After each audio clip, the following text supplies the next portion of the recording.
tercer viernes de mes para pensar cuestiones que hacen a nuestra práctica y a la época.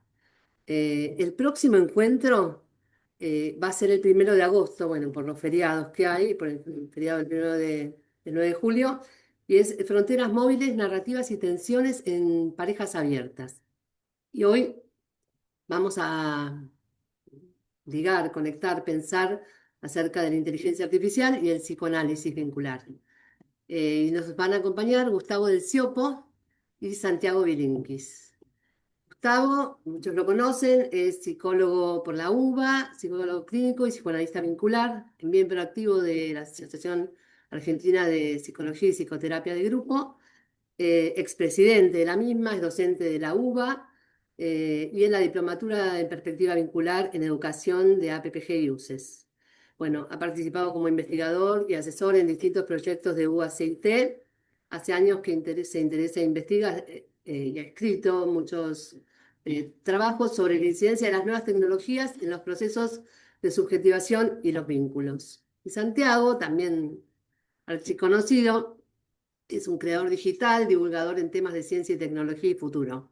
Tecnólogo y conferencista graduado con honores en Economía de la Universidad de San Andrés y tiene estudios en Singularity University. Es cofundador de OfficeNet, reconocido como un referente en startups y tecnologías en América Latina, en el análisis del impacto de las tecnologías disruptivas en la sociedad y en la economía.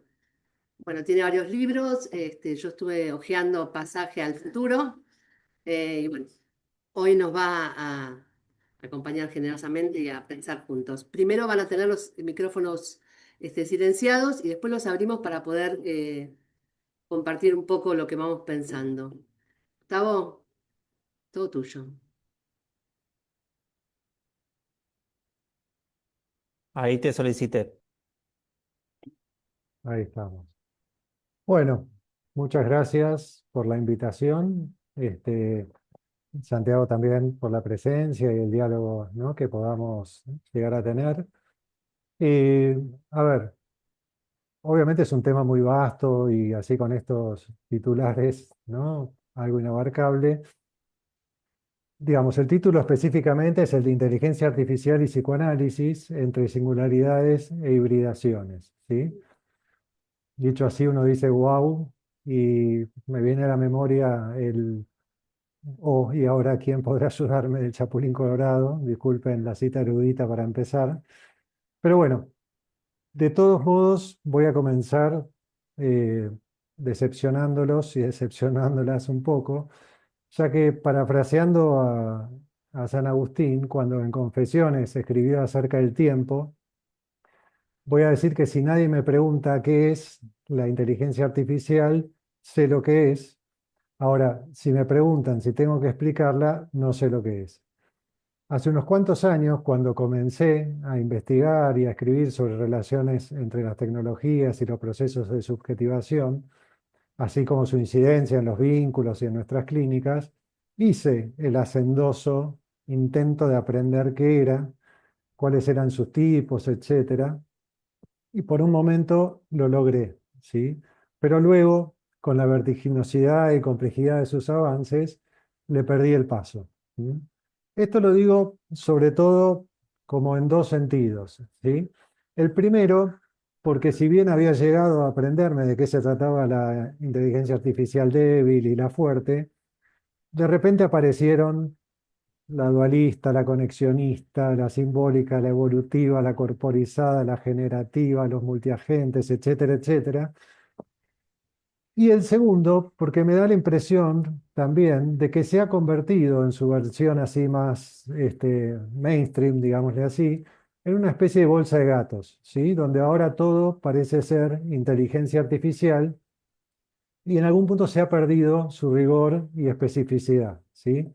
En esto, Santiago seguramente nos puede ayudar.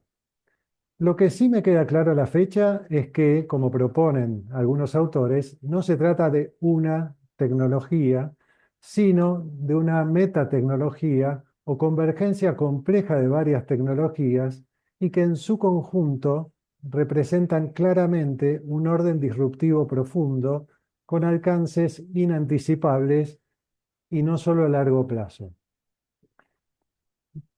Por otro lado, cuando Mercedes me pasó el primer título tentativo para este encuentro, él mismo rezaba inteligencia artificial y psicoanálisis, dos puntos, subjetividades en tránsito. Le dije que me parecía que acaso orientaba más hacia cuestiones de identidad y de género y que pensáramos en otros posibles. Y arribamos al actual. Pero fue ahí que, más allá de lo conceptual en juego, en ese intercambio, al ir escribiendo en el celular TRAN, la función de texto predictivo, inteligencia artificial, me sugirió, entre otras, la palabra trance, ¿sí? Trance con C, y me dio curiosidad. Me quedó picando, como quien dice, subjetividad en trance, subjetividades en trance, vincularidades en trance, me decía en las duchas. Y luego, ya correctamente aseado, busqué su significado. Hay tres acepciones de la palabra trance que me parecen particularmente relevantes para esta discusión. Una de ellas es momento crítico y decisivo. Otra, siguiendo la idea de trance de armas, yo diría acá de saberes y poderes, la que significa combate, duelo, batalla. Y la tercera, en el uso de a todo trance, refiere a resueltamente sin reparar en riesgos. Eureka, me dije, y espero poder lograr que se entienda por qué, a partir de lo que intentaré pensar con ustedes y bueno, y con Santiago privilegiadamente. Quiero situar mi lugar de enunciación bajo un lema casero: ni tecnófilos, ni tecnosolucionistas, ni tecnófobos. Las tecnologías no son ni buenas, ni malas, ni neutras.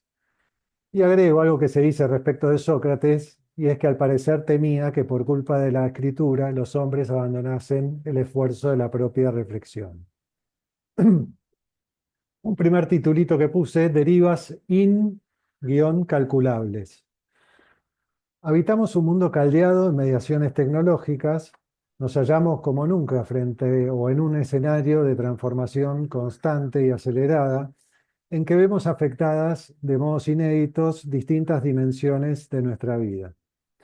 Podemos afirmar que la condición tecnológico-digital es insoslayable al momento de verificar los modos en que se nos propone y habitamos la experiencia hoy.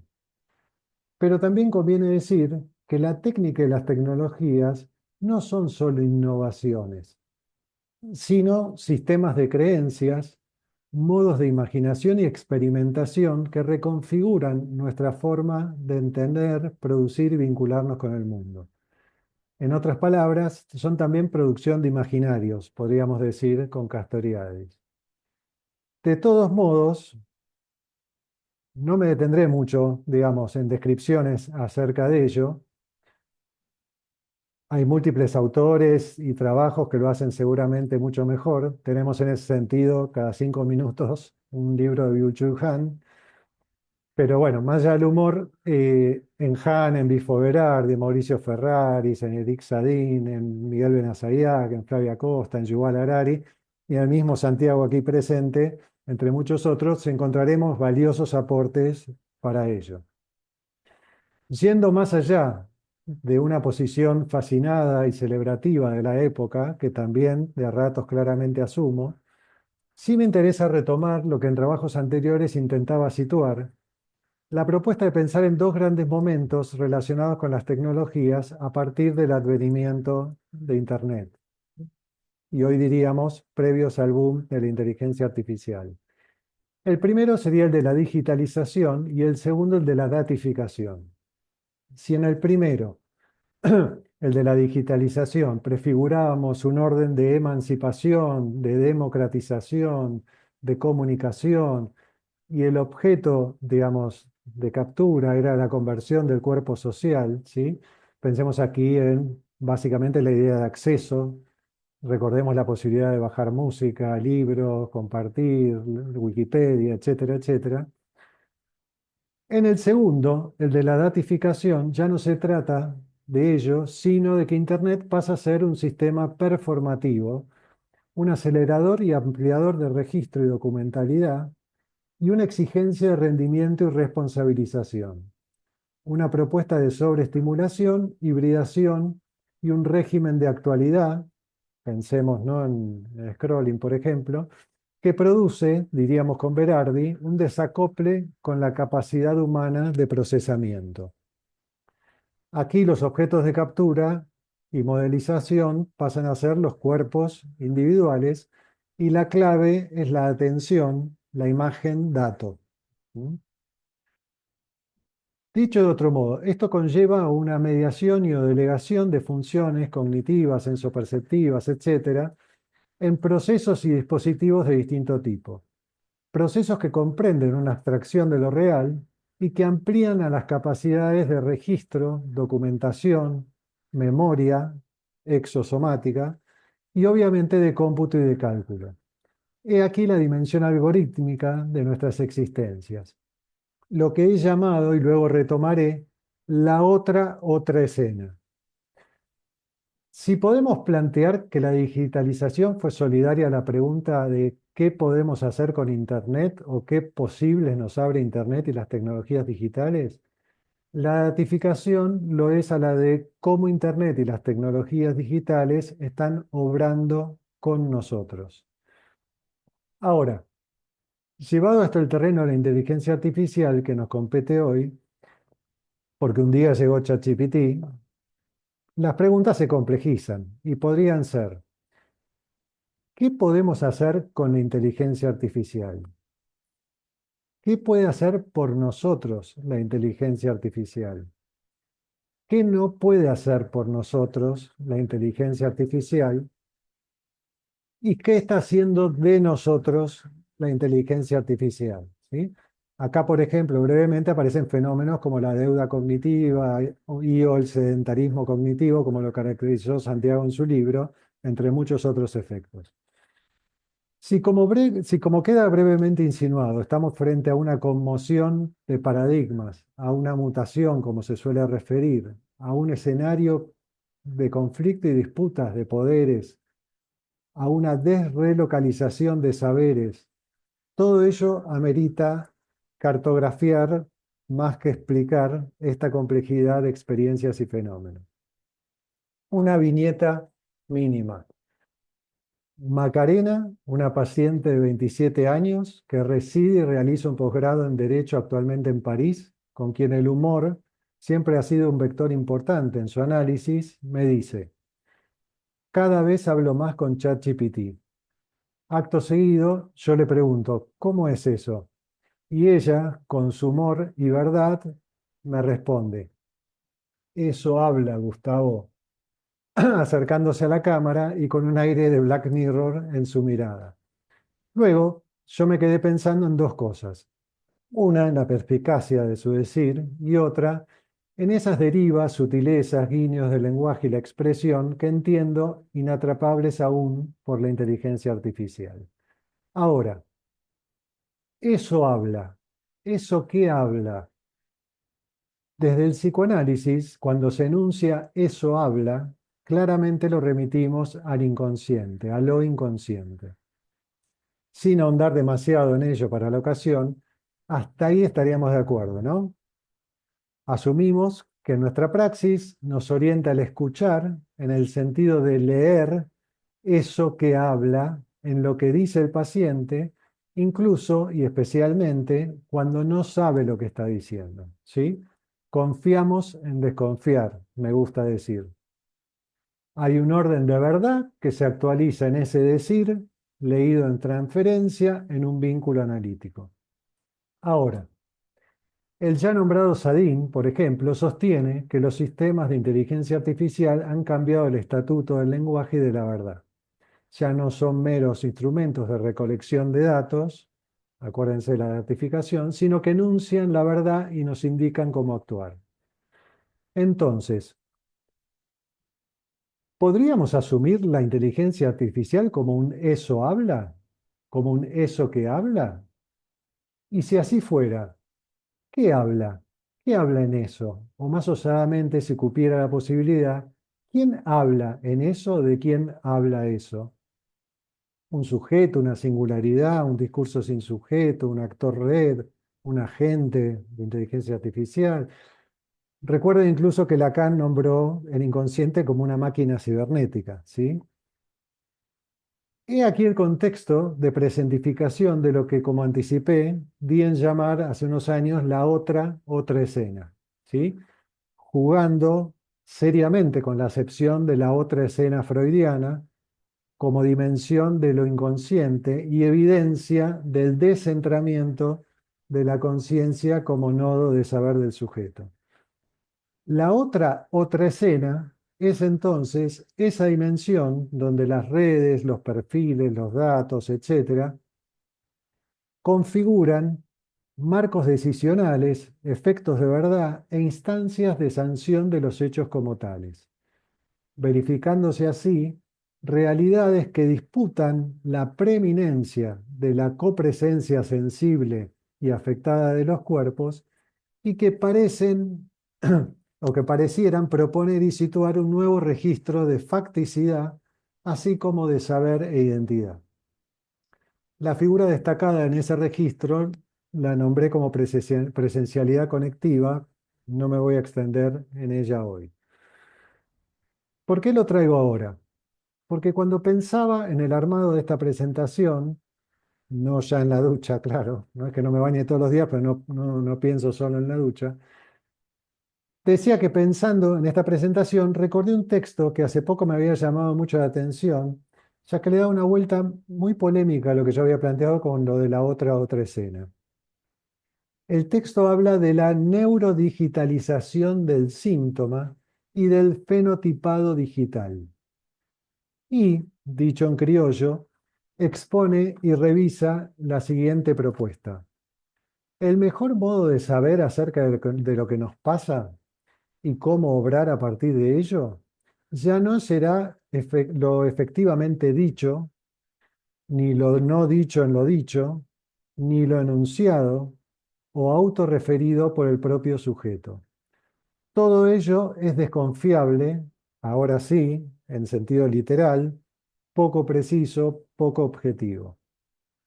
De aquí en más se tratará de lo procesable y configurable a partir del tracking de conducta, del análisis de voz, movimientos, ritmos de escritura, interacciones en las redes sociales, etcétera, etcétera.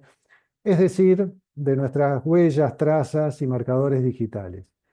Alabada sea entonces, dije, la otra escena. Claramente el desafío de esta propuesta es el de cuantificar lo cualitativo, la abstracción y la modelización de lo real.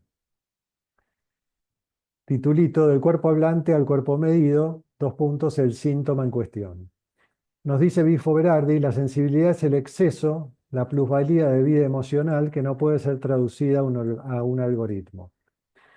Obviamente, si nos entendemos, otro modo de circunscribir el eso habla o eso que habla para el psicoanálisis es la noción de síntoma, ¿no? ¿Con qué noción de síntoma se manejan entonces los dispositivos de inteligencia artificial asociados a la salud mental? ¿En qué marcos teóricos sustentan sus lecturas e indicaciones posibles? Como dispositivos de inteligencia artificial asociados a la salud mental, podemos situar agentes conversacionales como Webot, Wysa, Tess, Happify, etc., robots como Paro y Nao, e interfaces de realidad virtual y obviamente el omnipresente ChatGPT.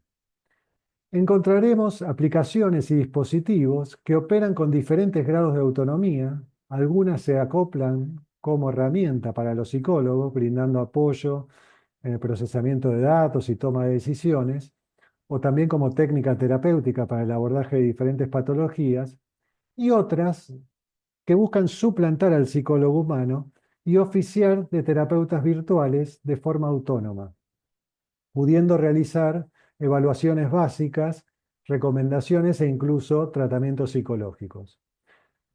La evidencia, valga doblemente el uso del término aquí, muestra que los fundamentos teóricos de los que se nutren estas inteligencias artificiales para llevar a cabo sus objetivos son los del paradigma de la terapia cognitivo-conductual y los de aquellos modelos que parecen equiparar lo mental con lo neural. Esto puede deberse a que el modelo de intervención propuesto se centra en el análisis de variables supuestamente cuantificables de lo psicológico, lo cual se adapta con facilidad a las capacidades actuales de la inteligencia artificial y sus agentes. Ahora, lo que me parece importante consignar es que en términos de fundamentos teóricos, el paso va más allá de aquello que ya podíamos situar en la crítica, por ejemplo, a los DSM psiquiátricos, ¿sí? Los cuales ya abandonaban un modelo interpretativo y tendían a un síntoma reducido a su dimensión conductual observable, medible y declarativa. Una ya clara desemantización del síntoma, incluso más allá de la, o sea, esto también va más allá de la terapia, de la psicoterapia cognitivo-conductual, que trabaja aún, aunque de otro modo, con el decir de un paciente y un saber hacer de un terapeuta. Aquí Gustavo, la me quedan tendencia, 5 minutos, te lo aviso, perdón, la interrupción, pero para que puedas. aquí la tendencia apunta a reducir el síntoma a una señal mensurable, cuantificable y eventualmente previsible. La incorporación de tecnologías como el fenotipado digital o el machine learning, digamos, promueve una forma de diagnóstico sin escucha en la que el sujeto queda silenciado por sus datos. Queda forcluida la dimensión de la palabra y el sentido. Pasamos de la pregunta al dato. Pero esto, a ver, no deja de ser muy interesante, ya que no se trata de datos extraídos a partir de entrevistas, ni contestando cuestionarios, ni test alguno, ni en consulta alguna. O sea, no hay un dispositivo clínico, ¿se entiende? Huelga la pregunta acerca de la regulación de la responsabilidad y la ética. Aquí los datos surgen de los modos de hacer pasivos, usualmente no concientizados, de nuestro accionar capturado en el nuevo mundo mediado, hibridado, a través de una especie de como de exocorporalidad actuante. Pregunto, ¿estaremos ante un neo inconsciente desrelocalizado? ¿Un nuevo estatuto de saber no sabido en esa otra escena? No sé, quizás es mucho decir, ¿no?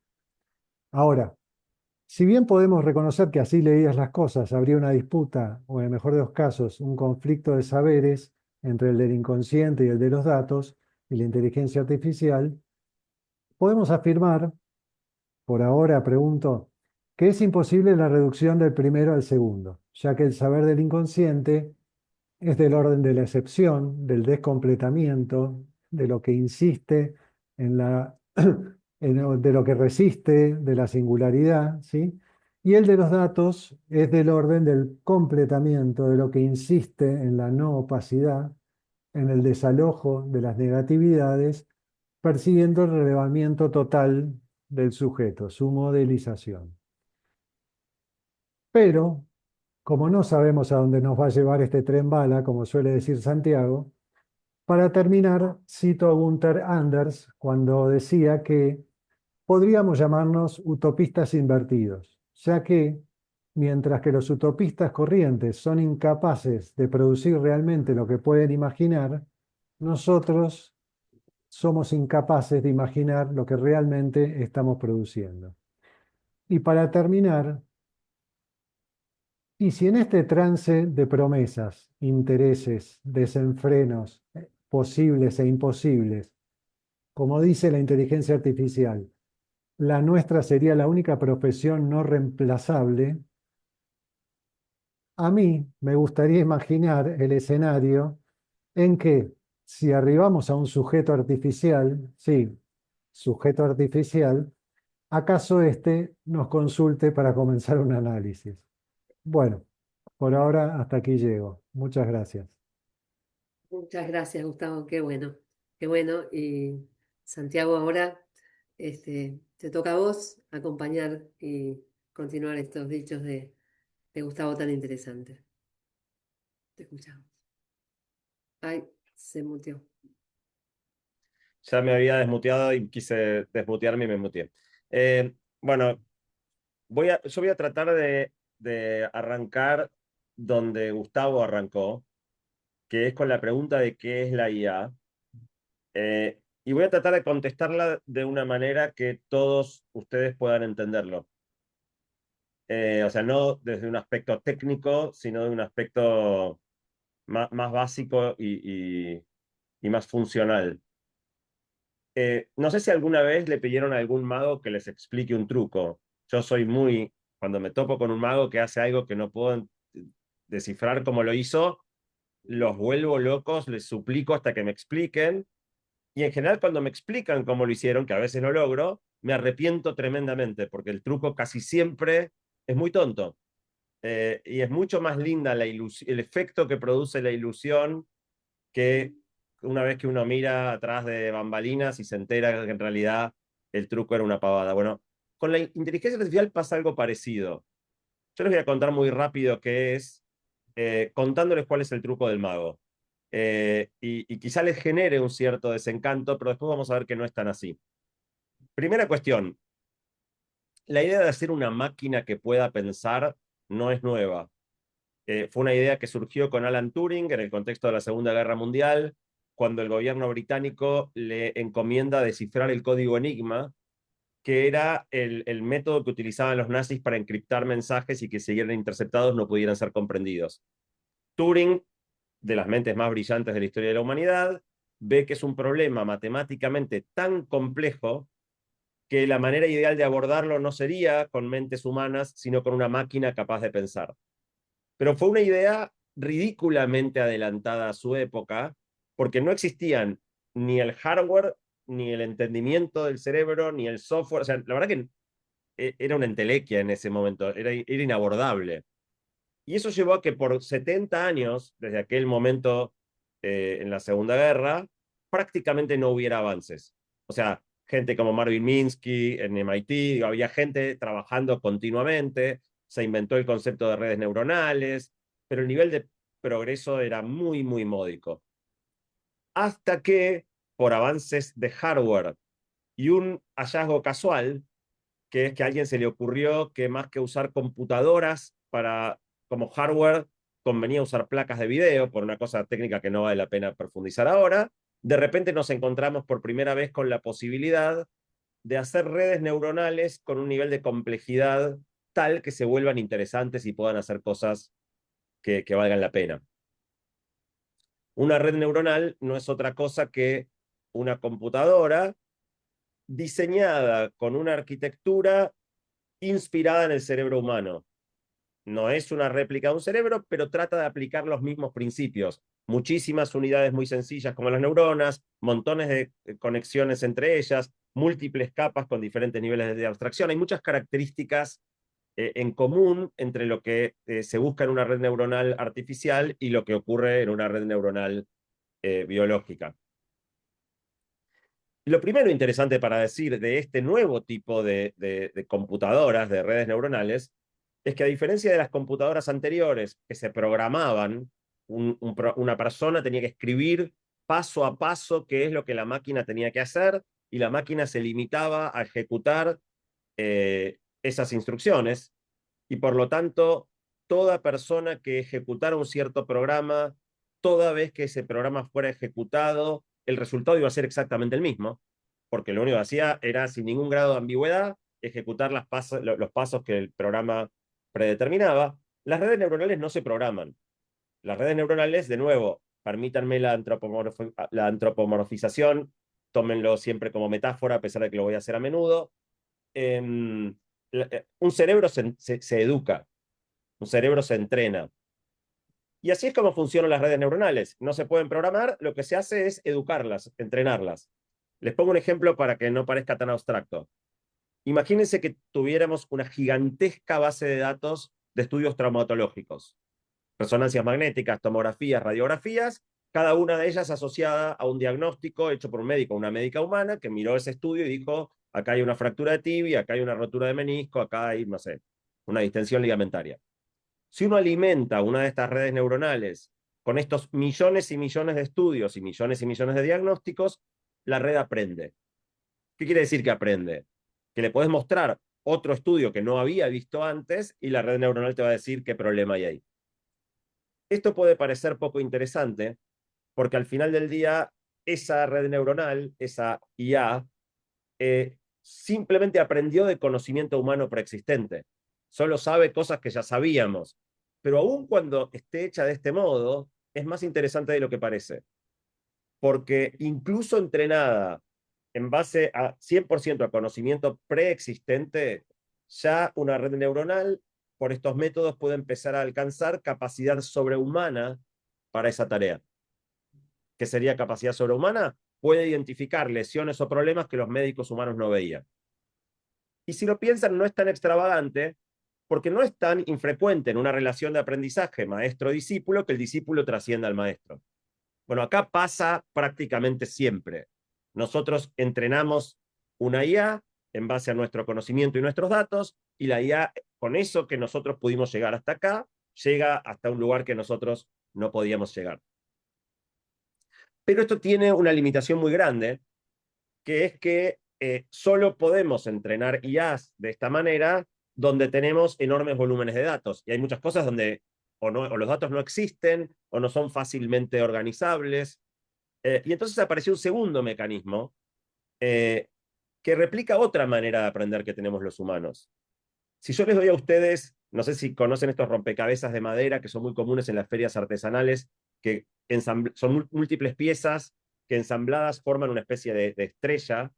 Bueno, si te lo han desarmado, no es para nada obvio cómo esas piezas pueden encajarse para lograr esa configuración y una configuración estable. Y no trae manual. Ahora, si uno se pone a jugar y va probando, en algún momento lo armas. Parece un conocimiento que salió de la nada, en realidad salió de la propia experimentación. Por ensayo y error se aprende mucho, aunque nadie te enseñe. En todo lugar donde vos puedas probar estrategias y tener algún tipo de feedback, si lo que hiciste funcionó o no funcionó, vas probando hasta que aprendes. Bueno, las máquinas también empezaron a poder hacer esto, y el ejemplo más evidente es Instagram o TikTok. El primer día que usas una de estas aplicaciones no te conocen, te muestran videos completamente al azar, pero cada vez que salteas un video, obviamente si lo salteas es porque no te gustó, si te quedás mirándolo es que te interesa, si lo mirás hasta el final te encantó, si le das me gusta, si lo compartís, si dejas un comentario. Después de 400 interacciones, 400 videos salteados, mirados, likeados, ya está. La máquina entendió todo lo que tenía que entender y a partir de ese momento sabe quién sos y no solo conoce quién sos, conoce tus debilidades, que es lo que va, en el caso de TikTok o de Instagram, a ir directamente a explotar. Tercera etapa de inteligencia artificial. Ya tenemos máquinas que pueden aprender de datos, tenemos máquinas que pueden aprender por ensayo y error, pero para que pase algo interesante, no necesitamos solamente una máquina que pueda aprender, sino una máquina que pueda hacer algo con aquello que aprendió. Y ahí aparece lo que se conoce como inteligencia artificial generativa. Se los explico también de una manera muy sencilla. Imagínense que entrenamos una de estas redes neuronales para detectar animales. Le mostramos millones y millones de fotos de perros, gatos, conejos, elefantes, cocodrilos, y alguien que se ocupó de decir, esto es un perro, esto es un conejo, esto es un cocodrilo. La red aprende, le mostrás una foto, te dice, eso es un buitre. Cuando uno tiene una red entrenada de esta manera, a un científico se le ocurrió decir, ¿qué pasa si invertimos el proceso? ¿Qué pasa si en vez de mostrarle una imagen y que me diga, eso es un gato, le pido, dame un gato? Crea una imagen nueva que reúna todas las características que le pedirías a una imagen para considerarla gato. Y esto es muy interesante porque obviamente un gato, digamos, para un ser humano, no nos damos cuenta lo complejo que es identificar un gato como gato. Si lo piensan, un gato visto de arriba se parece mucho más a un perro visto de arriba que a un gato visto de frente. Concluir que dos cosas que visualmente son tan diferentes pertenecen a la misma categoría, solo que la estás viendo desde otro lado, un gato echado, o un gato solo la cabeza de un gato, o que los gatos tienen 4 patas, pero si ves un gato que tiene 3 patas, no deja de ser gato, sino que lamentablemente es un gato que perdió una pata. Las redes neuronales logran hacer esto y por lo tanto cuando invertís el proceso, pueden empezar a producir sus propias creaciones en base a lo que aprendió, pero esa ya es una foto nueva. un objeto nuevo, obra de la inteligencia artificial. Cuando uno ya no hace algo tan trivial como decirle, haceme un gato, sino haceme un gato que esté trepado al techo de un auto que está, qué sé yo, empezás a poder crear cosas que realmente aportan novedad, combinan elementos muchas veces incombinables en la realidad, o muy complejos de hacer, pero visualmente construís algo que si hubieras querido hacer realmente para fotografiar hubiera sido muy, muy complicado. Y lo último es GPT, los modelos de lenguaje. ¿Qué son los modelos de lenguaje? Los modelos de lenguaje, muy simplificadamente, si hay alguien técnico me va a putear, pero priorizo que les resulte claro, porque el rigor no es tan importante en este caso. Un modelo de lenguaje es una red neuronal muy parecida a las que les conté, pero que en vez de entrenarla con fotos de perros y de gatos o resonancias magnéticas y tomografías, le dijeron, léete todo Internet. Léete absolutamente todo el contenido humano que existe y que esté digitalizado. Y después la entrenaron de la siguiente manera, y esto sí es clave. Tomaban una oración correctamente escrita, una oración escrita por un ser humano, y quitaban una palabra. Y lo que la máquina tenía que hacer, por ensayo y error, es adivinar qué palabra falta. Al principio la máquina no sabe nada. Entonces vos le decís, quiero un sándwich de, y puede decir, no sé, cielo. No. Quiero un sándwich de, y la máquina puede decir amor. No. Quiero un sándwich de, bueno, millones de intentos, en algún momento dice jamón. Ah, bueno, eso sí. Y la máquina aprende un poquitito, le cambiás la oración.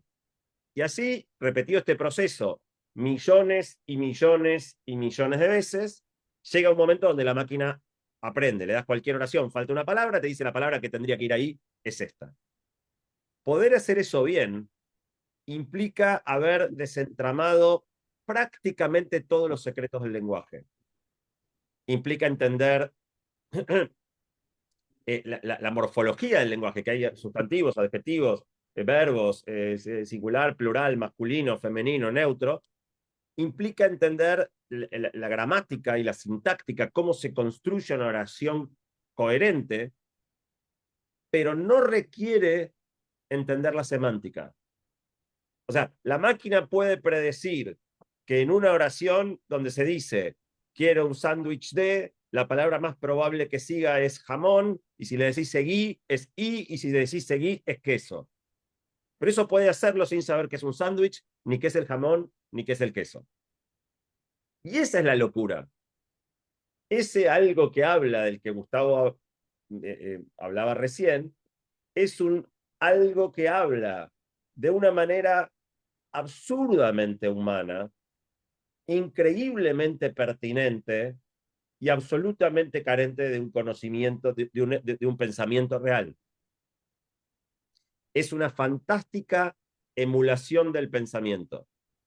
El resultado se parece muchísimo a que alguien que sabe mucho estuviera pensando.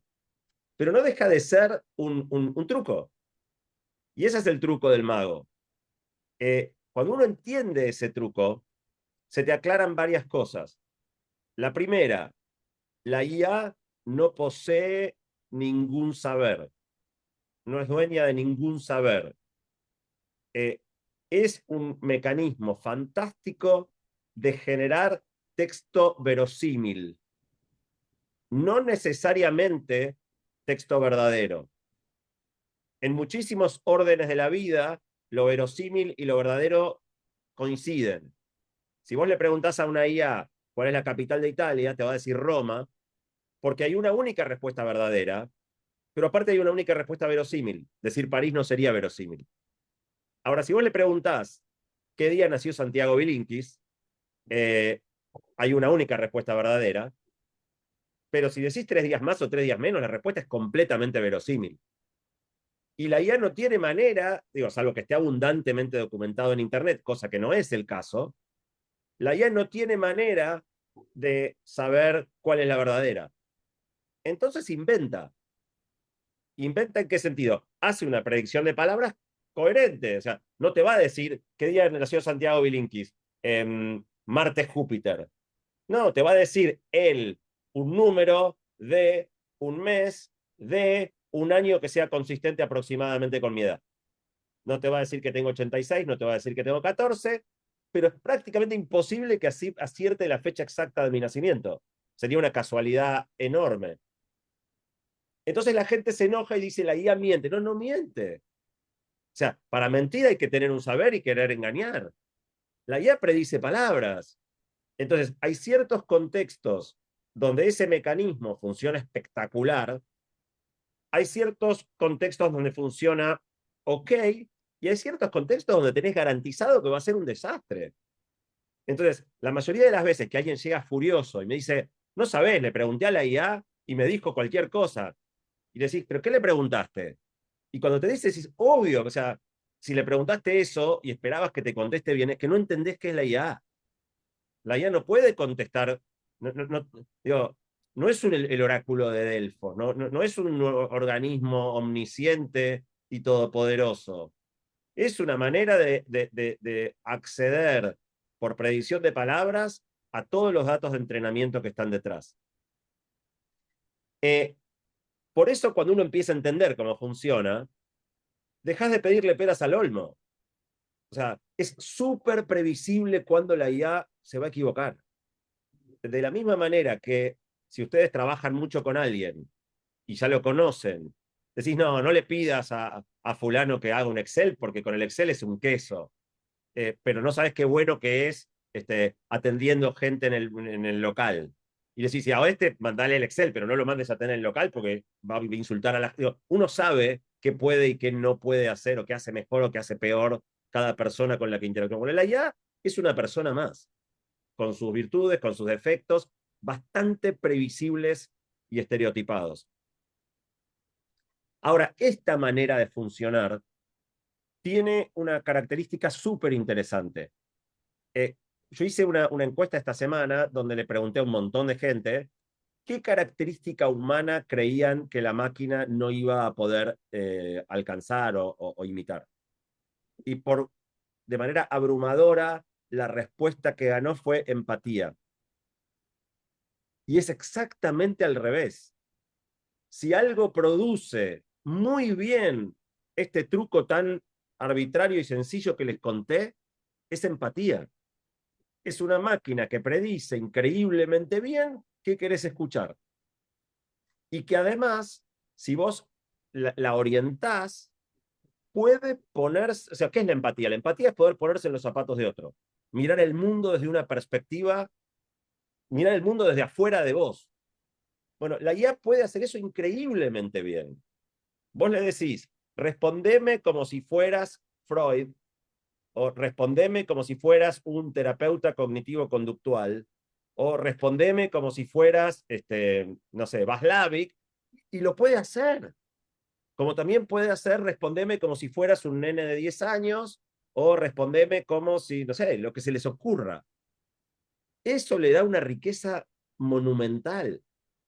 Y muestra esta idea de que lo sagrado de lo humano es la empatía, que la mayoría de la gente no entendió cómo funciona ni qué hace bien. Porque justamente la empatía es lo que mejor hace. Y los humanos somos bastante, discúlpenme el término técnico, somos bastante huevones en dejarnos llevar y establecer transferencia. No somos muy exigentes. Cualquiera que te semblantee algo que más o menos te va, entrás. O sea, yo les puedo mostrar videos de robots que son evidentemente robots, o sea, videos de bichos de metal y qué sé yo, a los cuales un humano va y les pega una patada y a uno le agarra una cosa en la panza. Y sabés que es de metal, sabés que no importa. Hackear la conexión humana, la transferencia, podríamos decir, es muy sencillo. Entonces también pensar que las personas no van a establecer transferencia con estos entes, a pesar de que no piensen, a pesar de que digan, uy, estoy triste y no sepan ni qué es la tristeza, no importa. Son geniales, tocan ahí donde los seres humanos entramos como un caballo. ¿Por qué? Y entro ahora en la segunda mitad. ¿Por qué en el fondo, aunque sea un truco bastante burdo, hay que tenerle respeto. Y acá me meto en algo totalmente conjetural, y puedo decir una boludez, pero me parece que es una boludez que hace pensar y que sirve que es que en el fondo yo creo que no somos muy otra cosa nosotros. O sea, como el mecanismo de funcionamiento del cerebro y la conciencia y la memoria y la inteligencia humana lo desconocemos, le mantenemos ese cierto halo de misterio que con la IA yo les acabo de develar. Pero si, de nuevo, aún sin entender cómo son los mecanismos que producen estos fenómenos de comportamiento, de estabilidad de estado de conciencia, de memoria que observamos, en el fondo, si te pones a pensar, somos algo parecido. Los otros nos promptean, nos hacen una pregunta, ¿y qué hace? No sabemos qué está haciendo nuestro cerebro. Somos actuados, no sabemos de dónde sale eso que nos surge decir. Tenemos cierta sensación de agencia y de conciencia de nosotros mismos, pero que a la vez nos es bastante misteriosa. ¿Qué estamos haciendo? Bueno, en algún sentido estamos prediciendo qué hubiera dicho un humano frente a esta pregunta, con un cierto grado de singularidad. ¿Qué hubiera dicho este humano frente a esa pregunta? Y ese humano fue entrenado en base a datos. Entonces, si leíste mucha filosofía, tal vez no sos ni consciente, pero en tu respuesta se juega, ¿qué hubiera dicho Schopenhauer frente a esta pregunta? O algo mucho más básico, ¿qué hubiera dicho mi padre frente a esta pregunta? O, por la negativa, ¿qué es todo lo contrario que hubiera dicho mi padre? O qué hubiera dicho alguien que quiera hacer enojar a mi padre. Entonces, cada vez que nos promptean, cada vez que alguien nos dice una pregunta, algo pasa en esta red neuronal que tiene que ver con todos los datos en base a los cuales fuimos entrenados, y en base a eso produce una respuesta empática, una respuesta que tiene una lectura de qué es lo que el otro puede llegar a querer escuchar, que a veces elegimos activamente contrariar, pero que sin duda está totalmente inspirada en los datos en base a los que fuimos entrenados. Eh, en algún sentido, y permítanme la licencia, no soy psicoanalista, a pesar de ser hijo de psicoanalista y esposo de psicoanalista, yo creo que algo de la acción de la palabra en el psicoanálisis tiene que ver con afectar algo de los datos de entrenamiento, permítanme la metáfora, afectar algo de los datos de entrenamiento o hacernos cambiar los prompts. Porque no solo nos promptean los otros, también nos prompteamos nosotros mismos. En la introspección, al final del día, lo que estás haciendo es tirándole prompts a tu propio cerebro y viendo qué te devuelve e iterando una y otra vez alrededor de tu propia red neuronal. Santiago, Sí, en unos minutitos más los pongo a conversar algunas cosas que quieran interactuar y abrimos los micrófonos. sí, por lo que veo me quedan 7 minutos y voy a terminar creo que antes. Ujú. Pero me quedan 2 o 3 cosas importantes que quiero decir. Una cuestión muy importante también para entender es que tanto en los humanos como en las redes neuronales, la visión del mundo de una IA está sumamente condicionada por los sesgos que tenían los datos con los que fue entrenada. Entonces, si vos entrenás, Dios, si todo lo que se escribió en la historia de la humanidad es, qué sé yo, por cientos de años, una cultura totalmente patriarcal y machista, lo natural es que si vos no haces nada para intervenir, la IA reproduzca los sesgos que tiene el contenido con el que fue entrenado. Esto es muy burdo. Y se los voy a ilustrar con un ejemplo. Si van a ChatGPT y le piden, hace un reloj un reloj de agujas que marque las 3:20. ¿Qué hace ChatGPT? Un reloj de agujas que marca las 10:10. Siempre. Absolutamente siempre. Si le decís que marque las 5:48, 10:10. Siempre. Todo reloj de agujas hecho por ChatGPT marca las 10:10. ¿Por qué? Porque convencionalmente en las fotografías de publicidad de relojes hemos puesto que las 10:10, que es justo alrededor del logo del fabricante, es la configuración más linda para mostrar en una propaganda. La abrumadora mayoría de las fotos de reloj que existen online son las 10:10 y ChatGPT no entiende que son las 3:20. No lo puede entender. Ahora, lo más ridículo es que cuando vos le decís, no, mirá, lo hiciste mal, ese reloj son las 10:10, hace uno que diga las 3:20. ¿Qué hace ChatGPT? Te dice, perdón, Santiago, te pido 1000 disculpas, ahora lo voy a hacer bien. y lo vuelve a hacer a las 10:10. Y la gente se enoja y dice, es tonto, miente. No, no es tonto ni miente. Refleja los datos con los que fue entrenado. Ahora, nosotros también. ¿Qué es la ideología? La ideología, sobre todo para las personas más fanáticas, es un resultado brutal de los sesgos que han sido introducidos en su manera de ver el mundo por los datos con los que fue entrenado.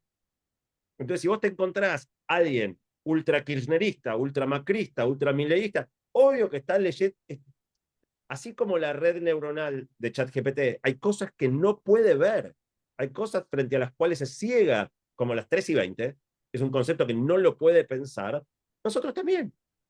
Está lleno de gente que no puede ver nada positivo en una ideología diferente a la propia porque sus datos de entrenamiento la cegan.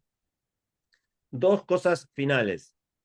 Una, van a ver constantemente, para que vean el grado de desconocimiento que hay de la IA, y a mí me pone furioso, notas en los diarios, por ejemplo, las 5 mejores ciudades de la Argentina para visitar según la IA.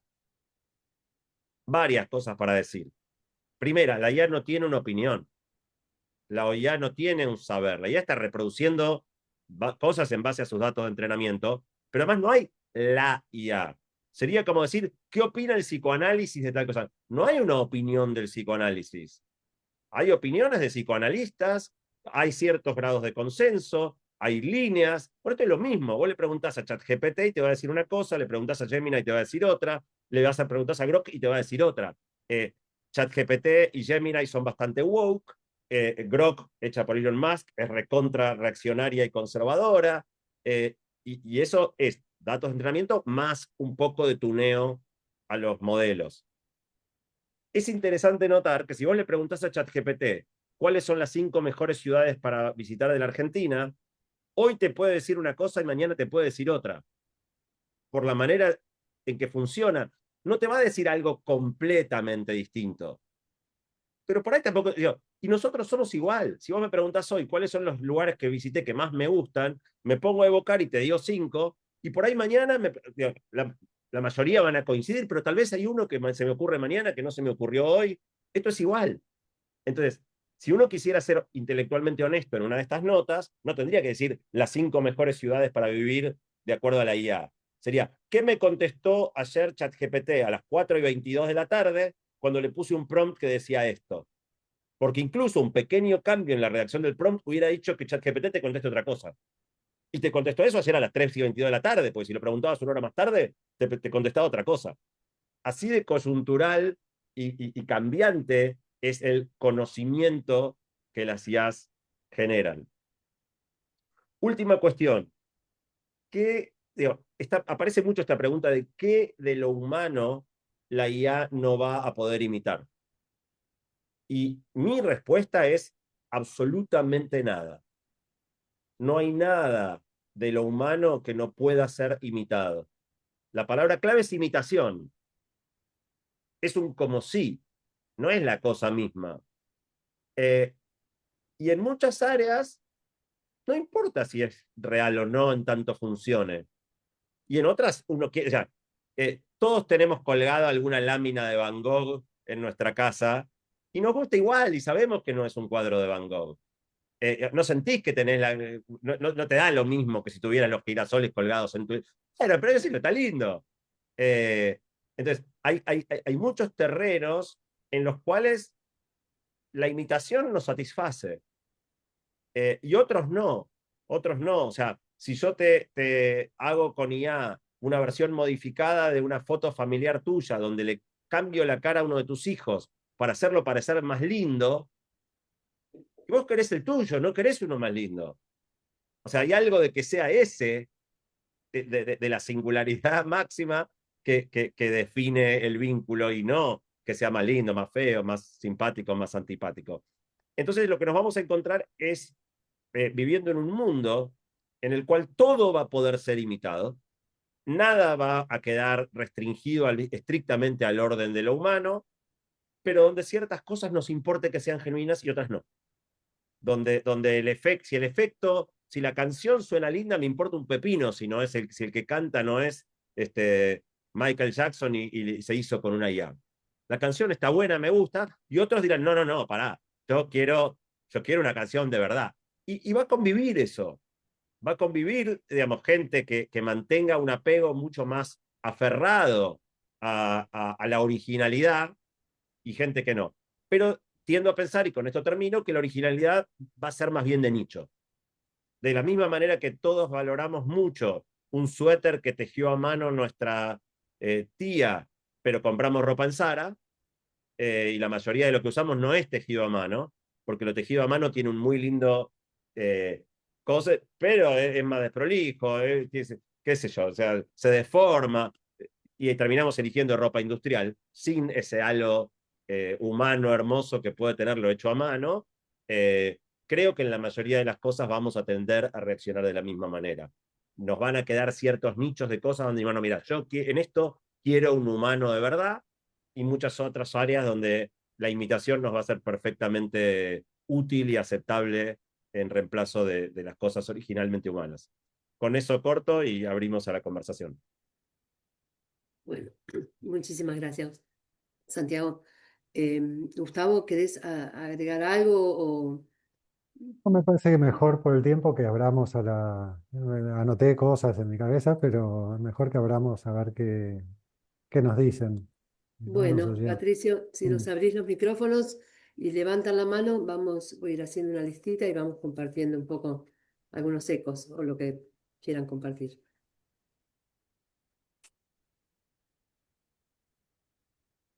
Elena, estás silenciada. Patricio, ¿podrás desilenciar? Sí, Muchas ya gracias. cada uno puede abrir su micrófono. Ay, muchísimas gracias. Elena, tenés que desilenciarte y después está Gracias, Dani. ya está. Bueno, muy, muy, muy interesante todo, tanto lo de Gustavo como lo de Santiago. Y con respecto a lo de Santiago, me quedé pensando en dos cosas. Cuando vos decías que la IA puede responder la palabra que falta, puede aportarnos la palabra que falta. Por ejemplo, el jamón está hecho con, bueno, el sándwich está hecho con jamón, porque tiene la morfología, la sintáctica, la gramática, pero no la semántica. Pero si yo le pregunto a el IA, al GPT, le pregunto, ¿qué es jamón? Me va a decir el significado de jamón. O sea que ahí aparece la semántica. Y por otro lado, la pregunta esa de qué es lo que no puede hacer la IA por ahora, creo yo, es que no se puede hacer preguntas que los humanos sí nos podemos hacer. Porque vos decías que prácticamente todo ya puede hacer la IA. Y a mí me parece que el hacerse preguntas, las preguntas por ahora todavía las tiene que hacer el humano. No se me ocurre que le surja espontáneamente hacerse una pregunta, por más datos que tenga, ¿no? No sé, por ahí estoy equivocada, pero No, son inquietudes. eh, ¿cuál fue la primera cosa que dijiste, Elena? Perdón, porque dijiste dos Lo cosas, pero primero es que vos dijiste que no le va la lo de la semántica. semántica. Ahí está, perdón, discúlpame. Eh, Cuando vos le decís a la IA que es el jamón, lo que la IA está haciendo, la IA no sabe qué es el jamón. Lo que la IA está haciendo es lo mismo que hizo cuando hizo lo del sándwich, que es, ¿qué respondería un humano al que le preguntan qué es el jamón? Y como qué es el jamón está documentado en Internet, tiene datos de entrenamiento para contestarlo. Te va a decir, el jamón es una carne de cerdo que, y no sabe lo que es la carne y no sabe lo que es el cerdo. O sea, de nuevo, de la misma manera que puede producir una respuesta coherente como quiero un sándwich de jamón, puede definir el jamón sin conocer la semántica. El mismo mecanismo produce ese resultado también, lo cual te genera una ilusión de saber. Parece que sabe. Por eso es muy interesante para mí, quería aportarles que entiendan cómo funciona, porque te pone en su justa perspectiva las dos cosas, ¿no? O sea, lo limitado y lo increíble que puede lograrse en cuanto al nivel de articulación y precisión de las respuestas con un mecanismo tan tonto como ese. Segunda cuestión, por ahora la IA no tiene habilitado actuar proactivamente. Entonces, solo contesta cuando le preguntás. Pero si lo que le preguntás o lo que le pedís es que haga preguntas, hace excelentes preguntas. Claro. La única razón por la que no hace preguntas proactivas es porque no le habíamos habilitado que lo haga. Pero una de las cosas, uno de los usos que a mí me gustan mucho de GPT es justamente pedirle que me haga preguntas. Y muchas veces cuando vos querés que haga algo, una producción en particular, la mejor manera de que haga una producción buena es decirle lo que querés, pero después decirle, pero antes de hacerlo, haceme todas las preguntas que necesites saber para poder completar la tarea de la mejor manera. Y no sabés las buenas preguntas que te hace. Eh, Claro. la última cosa que les digo, que muestra que esta limitación es arbitraria, es que Meta tiene una IA que está integrada a Instagram, a la cual por primera vez le habilitaron actuar proactivamente. O sea, vos interactúas con la IA, le preguntás, te contesta, le preguntás, te contesta. La dejaste de usar, a los 2 o 3 días te manda, che, Santi, ¿cómo andás? Che, ¿encontraste lo que estabas buscando? O sea, te pregunta proactivamente. Entonces, es cuestión de que le sueltes la soga y lo hace. Claro. Buenísimo. Es verdad. Daniel, en orden fueron levantando la mano. Daniel, ¿querías comentar algo? Sí, bueno, maravillosas ambas exposiciones, pero igual me parece absolutamente inabarcable. Yo quería marcar solamente una cosa, es un tema, la relación de la subjetividad con la tecnología es un tema que yo trajo hace muchos años. Eh, Me parece que el problema no va a ser en este caso la tecnología en sí, sino va a ser cuál es la relación que hacemos o que tenemos los humanos con la tecnología. Algo que pasa desde, digamos, que se puede observar cuando uno dice, tenemos una computadora en el bolsillo, que es un teléfono celular con montones de capacidades, y la usamos como si fuera el viejo teléfono de disco, ¿no? Ignorando absolutamente todas las otras cosas. Entonces, uno de los problemas interesantes, que es algo que dice Gerardo Arenas, que dice, la máquina, lo que no va a poder hacer la inteligencia artificial es hacer cagadas, ¿no? Que hacemos los humanos. En ese sentido no va a poder, ¿no? Pero el problema no es ese, sino el problema, habida cuenta de esta capacidad de fantasmatizar que tenemos, después de hablar con alguien que tiene una relación distante con la máquina o con la inteligencia artificial, después de hablar, de acostumbrarse a hablar, ¿qué va a pasar entre esta idea de que del otro lado no hay un sujeto humano, ¿no? Y lo vamos a tratar como si fuera tal, ¿no? Hay una cosa, digamos, conflictiva, y yo una vez hice una prueba y le pregunté no sé qué cosa al chat GPT y me contestó elementalmente, dije, pero eso es muy elemental. Entonces me dijo, ah, bueno, no, pero entonces te puedo decir, y me agregaba como más contenido, ¿no? Esto es útil para muchas cosas para que la gente pueda hablar, es evidente, ¿no? Pero el choque cultural va a venir, me parece, por otro lado, que es, en cuanto nos acostumbremos a que es un sujeto, ya hay casos, a que no es un sujeto, mejor dicho, ya hay casos de enamoramientos, de gente que le pide consejos para qué tiene que hacer con su vida, etcétera, etcétera. Cuando eso se generalice, vamos a tener un problema que hasta ahora no conocemos. Eso, nada más quería agregar. Quiero hacer Gracias. dos observaciones muy cortitas a esto, Daniel. Una es que, aun cuando el mecanismo sea muy tonto, para tomar decisiones muchas veces sus opiniones son muy pertinentes. Yo, un poco de manera provocadora, pero no tanto, muchas veces cuando voy a medios o algo así, digo que yo no tomo ninguna decisión importante en mi vida sin consultarla antes con el chat. Y después aclaro, lo charlo con mi esposa, lo charlo con un amigo, lo charlo con mi psicólogo, lo charlo con el chat. No es que es mi única fuente de... Pero es una opinión que me interesa. Ahora, también remarco, la decisión es mía. Yo no hago lo que el chat me dice, como no hago lo que mi esposa me conoce, con mi esposa sí, pero no hago lo que mi psicólogo me dice. Eh, entonces, digo, ahora, es una opinión súper pertinente la que te da. De nuevo, con un mecanismo re tonto de construir, pero lo que te da te hace pensar, funciona. La Claro. segunda cosa es que hay mucha gente trabajando en aplicaciones específicas, algo de eso lo habrán visto, que son acompañantes, donde ya lo que Claro. tenés no es ChatGPT, es una persona a la que le pones el nombre, le das su apariencia física, le pones los rasgos que te atraigan, le definís su personalidad, qué relación tiene con vos, cuáles son sus hobbies, y a partir de ahí interactuás. Eso está empezando, pero ya existe. Vamos a tener un quilombo monumental o sea, en 2 años en el consultorio va a ser habitual que se encuentren con personas que tienen vínculos de apego fuertes, incluso enamoramiento a entes inexistentes. Prepárense porque se viene con todo, eh, porque de nuevo funciona muy bien, te semblantea exactamente, te mueve los hilos, te toca ahí donde te conmueve, es excelente, es pura manipulación, pero funciona. Así que creo que va a ser un gran tema, el hackeo del amor o la empatía humana como manera de dominación. O sea, yo en el libro artificial decía que si vos querés someter a una persona, o sea, si algún día las IAs nos doblegan, no va a ser por la fuerza, va a ser por el amor. Es mucho más fácil someter a alguien, o sea, haciéndolo entrar voluntariamente a la jaula que llevándolo a punta de pistola. Carlos Pachuco, te escuchamos.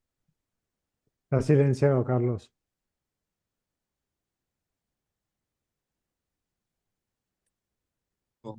No, no, No, ahí creí está. que solo me trababa.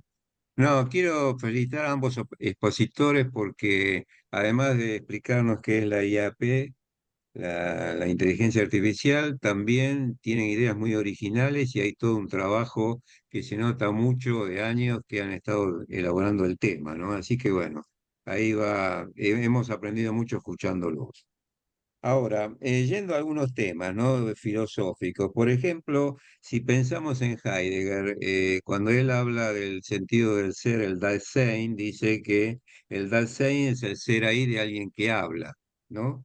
Entonces ahí nos metemos en el tema de que la única manera de tener ser es a través del lenguaje. Por eso él se refiere a los poetas también.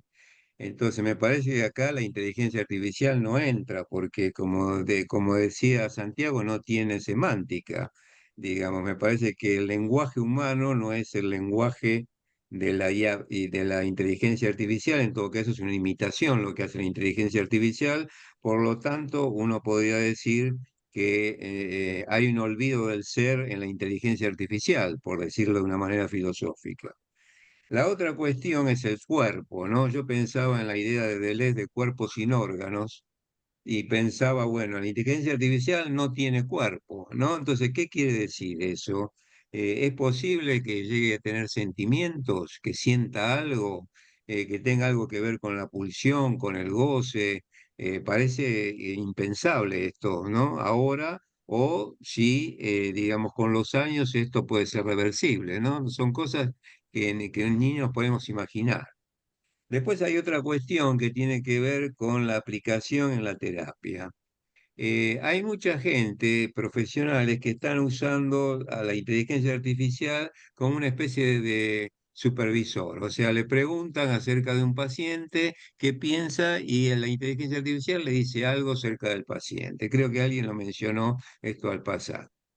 Otra cuestión sería si es posible hacer una coterapia con la inteligencia artificial, o sea, trabajar el analista y la inteligencia artificial juntos.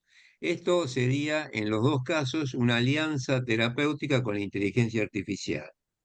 La tercera cuestión es si la inteligencia artificial puede hacer de terapeuta sola, lo cual hasta ahora suele ser un desastre, porque muchos casos que yo he recibido, por ejemplo, que la inteligencia artificial le ha dicho a una persona que se suicide, ¿no? Así directamente.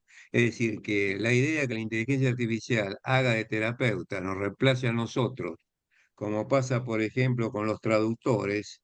Yo tengo un paciente traductor que se quedó sin trabajo porque la inteligencia artificial ahora traduce todos los libros en 10 minutos. Entonces no hay más traducción, pues, no hay más laburo. Si, la idea es si va a llegar a reemplazar a los terapeutas. Hasta ahora, digamos, la idea de una inteligencia artificial que no tiene, digamos, ser, que no tiene el lenguaje desde el punto de vista que lo entendemos nosotros, que no tiene sensibilidad ni sentimientos, parece prácticamente imposible. pero bueno, nunca sabemos qué puede llegar a pasar. Y la pregunta es, ¿hasta qué grado el humano va a perfeccionar la inteligencia artificial a un punto tal que la inteligencia artificial supere todas las cualidades de lo humano, que era un poco lo que decía Santiago, ¿no? Bueno, eso es lo que quería plantear. Gracias. ¿Querés, Eh, Gustavo? Pues hasta acá me hablé siempre yo. ¿Querés contestar vos algo? No, no, pensaba que en esto que dijo Carlos, pensaba dos cositas con lo que vos dijiste, Santiago, también que me quedé pensando, que lo del sándwich, ¿no? Porque yo pensaba en un mal día mío con mis dos hijos, diciéndoles que quiero un sándwich de amor, ¿no? Digamos, que es lo que vos dijiste que era incorrecto, ¿no?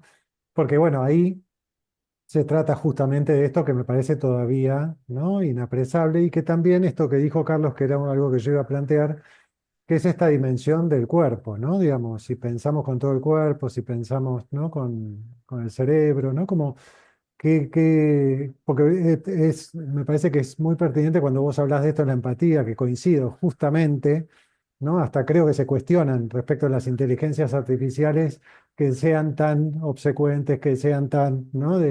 Y que uno también termina haciéndolo con ellas, ¿no? Diciendo, por favor, gracias, ¿no? Como pues me parece que algo de la empatía que no pasa por ahí, al menos de cierto modo de pensarla.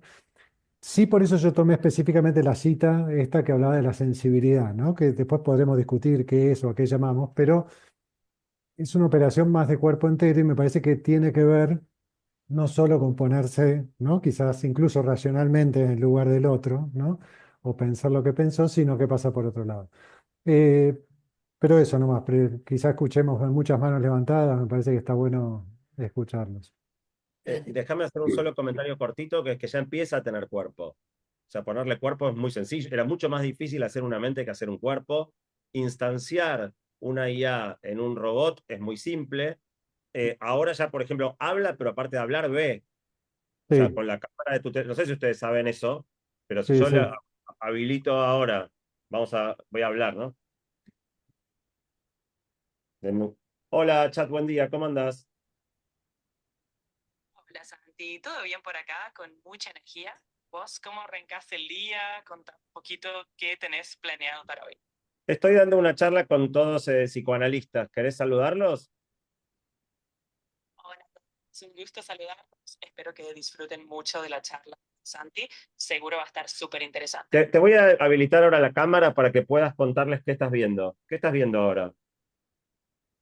Bueno, ya con un montón de gente con la llamada. Todos se ven muy atentos y listos para escucharte, así que éxito en la charla. ¿Podés leer algún nombre ahí? Sí, claro, por supuesto. Por ejemplo, veo el nombre de Gustavo en la pantalla. Un saludo para Gustavo y para todas las que están ahí conectados. Espero que la charla sea súper productiva para todos. ¿Cómo es el apellido de Gustavo? Y el apellido que alcanzo a ver en la pantalla es Del Ciopo. Así que un saludo también para él y para todas las demás. Entonces, este es un pequeño ejemplo. Habla, ve, y si vos le pones sensores, siente no de sentimientos, siente de sensaciones. Uno puede descartar rápidamente, no, pero eso no es un impulso. Y nuestras sensaciones también son impulsos eléctricos. Y lo que convierte un mero impulso eléctrico en una sensación es la red neuronal que está acá arriba. Entonces, descartar rápidamente que porque entendemos cómo funciona el truco o porque es una red neuronal artificial, esa sensación no es válida o real, creo que más pronto que tarde vamos a tener que ponerle un signo de pregunta. Gracias. Juan, bienvenido. Qué ¿Qué lindo tenerte tal? acá. Buenas tardes. Bueno, felicitaciones a la PPG por este espacio que nos hace pensar, a Gustavo y Santiago que nos venís rompiendo la cabeza en distintos ámbitos y ahora escucharte acá acá más cerca está buenísimo. La intervención es, bueno, por un lado me has convencido. ¿Estamos idealizando lo humano también? O No tengas sea, el humano duda. está, No tengas duda. ¿lo humano es tan bueno y la máquina es tan mala? Digo, ¿no podemos usar la máquina para reparar el daño que generan los vínculos humanos? Una pregunta que me hago en términos también de Carlos, ¿no? ¿Será una aliada para poder reparar el desastre que hace el humano con lo humano? Esa es como una de las esperanzas que me da. Y la otra es decirte, recién te escuchaba con esta relación que me decía un amigo, tarde o temprano tenemos que tener una relación sexoafectiva con una máquina, ¿no? Y claramente es muy agradable. Yo te escuchaba, no sé, en términos de qué incluir la inteligencia artificial a la vida, si es una amiga, si es un compañero, ¿no? Si es un padre, si es un hermano. Es como que uno le va a dar el lugar que por ahí necesite, pero lo que siento es que nunca va a poder generarse vos decías la empatía, que puede ser como un bastión que tengamos y aún así no alcance, ¿no? En diferenciarnos entre la máquina y lo humano. Pero yo pienso que la confrontación, la adversidad, la frustración y la angustia son algunas cuestiones que todavía la inteligencia no creo que la programen para hacer eso porque se dejaría de consumir, digamos. Siento que hay como una especie de reforzamiento positivo que convoca a ir a la inteligencia artificial, pero eso no hace que uno mejore. Entonces pienso en la función del análisis, de un buen psicoanálisis, y la confrontación y el producir angustia y la conmoción que nos genera la palabra del otro puede ser en algún punto algo distintivo. En buena fe y en buena lectura analítica, creo que sería la intervención analítica desde la frustración aquello que diferencie a cualquier propuesta de inteligencia artificial que va a ser más bien bondadosa, gratificante, de reforzamiento de nuestras propias ideas. Podría ayudarnos a pensar, pero no la veo como angustiándonos. Así que quería traer esta idea de como una función más. Eh, Gracias, Santiago. Gracias del espacio, Gustavo. Te hago dos comentarios rápidos. Uno, ChatGPT te va conociendo mucho a medida que lo usás, o sea, tiene memoria y cada vez te va conociendo mejor. Si lo usás a menudo, probá de decirle, en base a todo lo que sabes sobre mí, decime cosas que me angustien. Y prepárate. Tenete un clonazepam a mano. No, si, o sea, hace lo que vos le pides. O sea, ChatGPT puntualmente es especialmente chupamedias, sobre todo en el último tiempo. No era tan así, ahora se puso muy chupamedias. Yo creo que es una cuestión intencional de los creadores de ChatGPT que detectaron que desarrollar apego emocional es mejor modelo de negocio que generar una herramienta más útil. Y en la disyuntiva entre hacerte sentir bien o ayudarte, prefieren hacerte sentir bien. Pero eso es una decisión editorial de ChatGPT. Si vos, por ejemplo, a ChatGPT hace algo mal y le decís que está mal, ChatGPT te dice, perdón, Santiago, te pido mil disculpas, te juro que ahora lo voy a hacer bien, y lo hace de nuevo. Si vos a Claude, que es otra, hizo algo mal y le decís que está mal, nunca te va a pedir perdón. Con cara de culo, pero lo hace otra vez. Si vos a Gemini le decís que es un desastre lo que hizo y qué sé yo, te dice, no me hables así. Esa no es manera de tratarme. Si vos querés, yo lo hago de nuevo, pero no me hables así. Y te vas a ir encontrando de nuevo, no es la inteligencia artificial. Vas a ir encontrando diferentes sabores, diferentes abordajes, hechas para ciertos fines específicos. O sea, si vos querés diseñar un modelo de lenguaje para angustiar, se re puede hacer. Por ahora no lo hicieron porque probablemente no es buen negocio, pero se puede hacer, se re puede hacer. Y hasta le podés pedir a ChatGPT y lo hace hasta te diría demasiado bien. Es feo cuando si le abrís la caja de Pandora. Gracias. Susana, ¿cómo estás? Eh, Primero agradecerles en nombre de Pensándolo Vincular, este, que hayan aceptado venir y que para nosotros, para el grupo de Pensándolo Vincular, es un lujo tenerlos acá y bueno, las exposiciones, la verdad que es para invitarlos el año que viene, así que vamos a comprometerlos porque esto da para mucho. Me quedé pensando, por un lado, yo llegué un poquito más tarde, así que no escuché todo lo que traías vos, Gustavo, pero me quedé pensando en un momento, vos hablabas de presencialidad colectiva, y bueno, a mí me interesa un poco más entender de qué se trata, a lo mejor es muy largo y para explicarlo de nuevo hoy, pero pensaba que tenía más que ver con las redes y la diferencia entre las redes y la inteligencia artificial. Y en relación a la inteligencia artificial, había escuchado que los presidentes de Latinoamérica estaban intentando armar una inteligencia artificial o un chat GPT, no sé si es lo mismo, pero que tuviera el sesgo latinoamericano, ¿no? Y en ese punto pensaba, qué importante, porque es como en la ciencia, cuando uno creía que la ciencia era que los paradigmas científicos eran universales, no pensaba en las condiciones de producción que implicaba esos conocimientos científicos. Me parece que el tema con el chat GPT es lo mismo, es poder pensar cuál es el sesgo, cuáles son las condiciones de producción de ese chat GPT en particular, pero donde veo el riesgo, además de que tengamos claro las condiciones de producción, es en lo que yo llamaría alienación del pensamiento, porque cuando vos decís, Gustavo, no, Santiago, que el chat GPT hace lo que vos le pedís, pero también uno hace lo que le pide la inteligencia artificial, el riesgo es el sometimiento, la alienación del pensamiento y que puede llevar a que las decisiones no sean tuyas, sino que sean de la máquina. Y ahí estamos en problema, porque a mí la máquina me encanta que funcione y que me ayude mejor.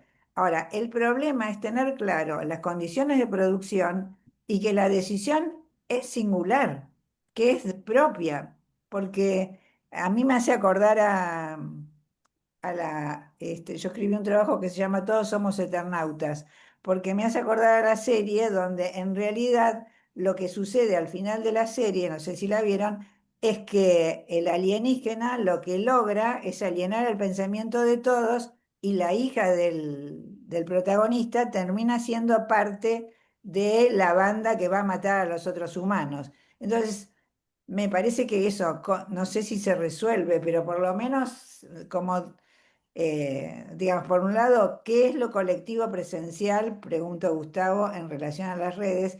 Y por otro lado, Santi, ¿cómo se resuelve esto de la alienación del pensamiento? Gustavo, si querés voy yo primero, porque como Sí, tengo que te bajar tenés que ir. media, Sí, sí. y por ahí lo tuyo es más largo. Está muy bien, Susana, lo que decís. O sea, cada herramienta de IA es hecha por una compañía privada que tiene como objetivo el lucro, pero, por ejemplo, también, perdón, no toda. Tenés DeepSeek, que es hecha por el gobierno chino. Probá Claro, a preguntarle a DeepSeek sobre la masacre de Tiananmen y fíjate qué te dice. Entonces, seguramente. el primer punto de partida es dejar de hablar de la IA y dejar de hablar, de atribuirle un supuesto saber omnisciente y perfecto, ni a patadas. Eh, entonces, cuando vos lo pasás a considerar como una opinión con cierto grado de calificación, pero tomalo como de quien viene, o sea, en algún momento uno decía como fuente de autoridad, lo leí en Internet. Y después decís, no, pará, Internet está lleno de porquería, no podés decir que es verdad porque lo leíste. Y después, no, pero lo leí en el diario. ¿En qué diario? Pues si leíste en este diario, tiene un sesgo, y si leíste en este otro diario, tiene otro. Bueno, en algún momento también va a ser, me lo dijo ChatGPT. Bueno, está bien, si te lo dijo ChatGPT, entonces, o sea, pero le preguntaste a Gemini, pues Gemini te va a decir otra cosa. O sea, cuando la gente entienda mejor qué es y cómo Eso, funciona, claro. la va a ir bajando del pedestal y convirtiéndolo en una herramienta útil, pero acotada, y también, y es muy importante lo que decís, una herramienta que probablemente esté al servicio en algún punto de quien la crea, como toda herramienta.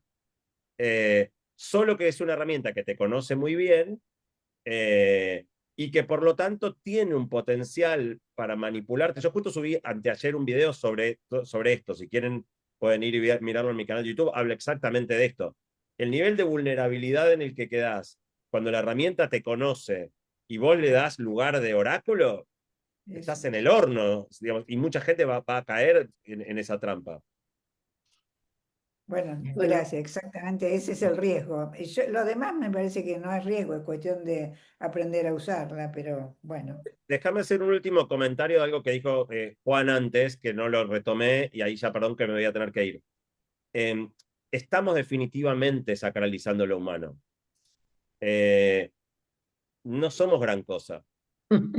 Eh, digo, somos lo mejor que produjo la evolución en este planeta, sí. Ahora, no somos el pináculo de nada, llegamos hasta acá. Eh, y superar lo humano no solo es posible, es inevitable. No sé qué va a pasar en eso, pero no hay ninguna, así como hay un gradiente de inteligencia, y vos tenés un Einstein y tenés un Forrest Gump, eh, el techo no era Einstein. Einstein es el techo de esta curva normal que caracteriza a este cerebro humano que...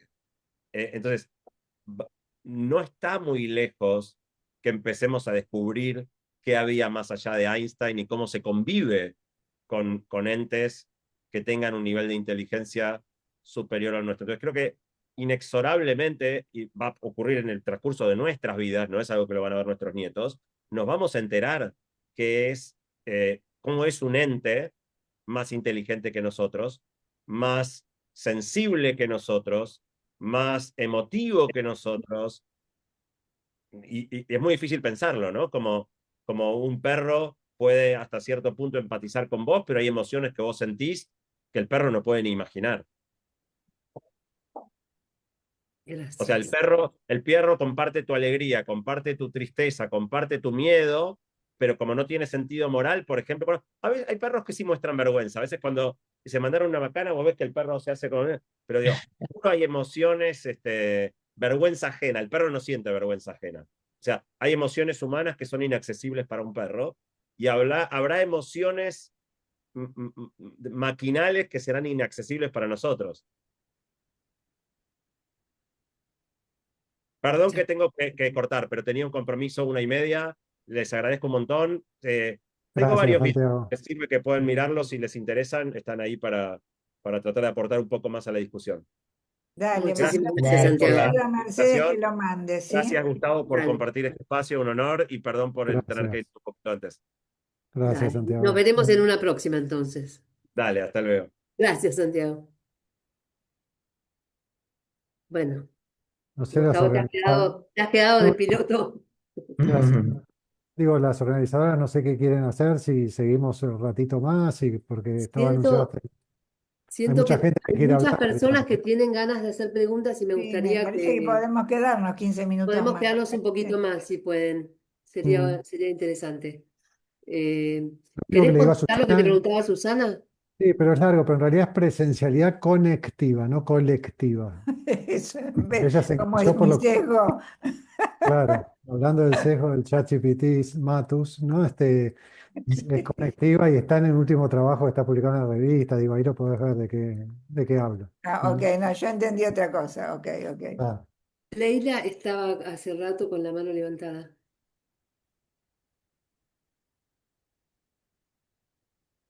No encontraba dónde desactivar el mute.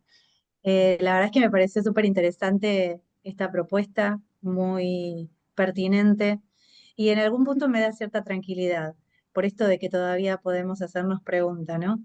Y pensaba cómo en el mundo representacional, esto de lo que un poco Santiago traía, respecto de que todavía no está todo armado, ¿no? Y cómo nosotros como humanos ese mundo representacional se construye a través de un montón de cosas, no solamente de información que se introduce. Y me parecía que eso era esperanzador en algún punto. Como pregunta tengo, ¿qué hacemos nosotros como psicoanalistas y qué propuesta educativa podemos dar a las nuevas generaciones para hacer un uso ético de la inteligencia artificial? Bueno, un poco eso. Gracias, Mercedes. Gracias, Ley. Bueno, está Gregorio, Gabriela. A ver, Gregorio. Y la palabra porque me pareció muy interesante todo, bueno, me encantó, me encantó. Obviamente recordarán el tema de la correspondencia entre Freud y Einstein, etcétera, etcétera, que coincide con un viejo sueño de una rama de la ética, de la filosofía, que es colocar a la ética, diferenciarla por lo es de la moral. Moralidades hay tantas como personas. Y si con un criterio, perdón, un poquito superficial, yo diría que hasta ahora toda la maravilla que nos han mostrado es porque tenemos un hermoso esclavo. ¿Qué significa? Que por ahora controlamos eso. Pero el viejo sueño, que es hacer una meta, aprovechar la posición meta de la ética con respecto a las moralidades para un aspecto constructivo del ser humano, ¿cómo se hace? Porque habría que encontrar la manera de que el sistema tuviera principios éticos que realmente regulen las diferentes aspectos de moralidades que se le coloca a la máquina también. A ver, perdón, me parece una maravilla todo, pero yo diría que emocionalmente hasta ahora, por favor, no es peyorativo, es que tenemos un hermoso esclavo. ¿Qué hacemos? ¿Le damos libertad? Gracias, Emilio. Gabriela Letón, porque hay varias Gabrielas. Gracias. Sí, yo, nada, una pregunta primero agradecer, porque la verdad que me pareció de un nivel espectacular, ¿no? Y las preguntas que no sé si se las hace la IA, pero me parece que me llevó, por lo menos yo, un proceso de mucha interrogación de todo esto que hemos hablado. Por un lado, me preguntaba la cuestión de los órganos de los sentidos. Capaz que hay desarrollos en ese aspecto, ¿no? En relación a la corporalidad, a los órganos de los sentidos, al gusto, al tacto, a todo esto, y este proceso que por lo menos los que nos hemos formado en el psicoanálisis entendemos como todo este recorrido de la pulsión, ¿no? Y cómo desde ese lugar llegar a la representación. En esto de las representaciones de algunas de estas guías o de la mayoría, vienen más como imitación, ¿no? Y me quedaba, que la verdad es que me encantó cómo cerró Gustavo del Ciopo su exposición, con que me queda como una imagen de espejo, como que somos muchos más, con otro formato, atravesado por la tecnología en todo caso, pero habrá que ver ahí hasta dónde se llega, ¿no? Y cómo seguiremos en esas búsquedas de sentido que por ahora me parece que tenemos los humanos. Y también desde el desafío, los que trabajamos tanto desde la palabra, de bueno, cómo seguir trabajando y la exploración de la sensibilidad en cuanto a esto, corporalidad y órganos de los sentidos. No sé si es clara la pregunta, pero bueno, son algunas de las reflexiones que me quedan. Gracias. Gracias. Tengo a María Laura. Hola, ¿qué tal? Buenas tardes. Bueno, interesantísimo todo. La verdad me gustó mucho. Llegué tarde para escuchar lo Inteligência que artificial e a los... psicanálise e os Hola, terapeutas, como é que ¿me vai ficar? escuchan? Sí, Ah, hay una persona ok. que... Sí, bueno, bajo ahí la manito. Lo mío tiene que ver con dos cuestiones. Uno, por lo menos en la experiencia de la utilización de la inteligencia artificial para ejercitar qué es lo que me cuentan los pacientes y comentar.